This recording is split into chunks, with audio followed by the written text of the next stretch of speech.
Syllogism का बहुत ही पेचीदा लेकिन आसान लगने वाला सवाल।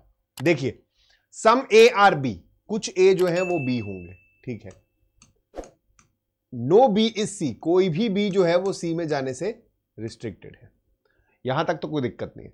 अब आप पढ़ोगे conclusion, some A are not C is a possibility.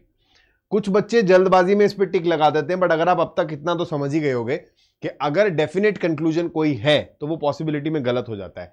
यहां पे कुछ ए ऐसे हैं जो सी में जाने से रिस्ट्रिक्टेड है, तो ये सम नॉट का ही केस बन रहा है, ये फिगर पहचान लीजिए, तो ये तो गलत हो जाएगा।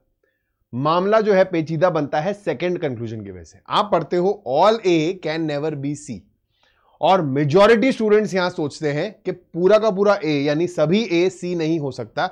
सर इसका मतलब ये एक और तरीका है लिखने का, नो ए आर सी। और सर मैं ये कंक्लूड कर ही नहीं सकता यहां पे no A are C definitely, तो मैं इसको गलत कर दूंगा और फटाफट से नन फॉलो पे टिक लगा दूंगा, ठीक है। कैन नेवर एक डेफिनेट कंक्लूजन की कैटेगरी में आता है, ये सब जानते हैं, पर इसे अप्रोच कैसे करना है ये कोई नहीं जानता है। जब भी आप कैन नेवर देखते हो, ये नो नहीं है भाई, इसको नो की तरह ट्रीट मत करो। कैन नेवर एक प्रकार का कॉशन है, एक चेतावनी है। वो आपको ये कहना चाह रहा है कि पूरा का पूरा ए चाह करके भी कभी सी नहीं बन सकता। क्यों नहीं बन सकता?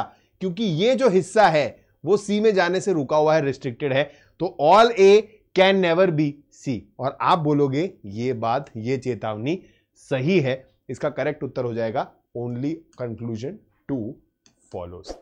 अगर आपको ये चीज पता थी तो आप कमेंट बॉक्स में यस डालिए, और अगर ये चीज आपने पहली बार देखी और नहीं सीखी है तो कमेंट बॉक्स में वाव डालिए। ऑलिव बोर्ड प्लेटफॉर्म के साथ बने रहिए। नमस्कार, जय हिंद।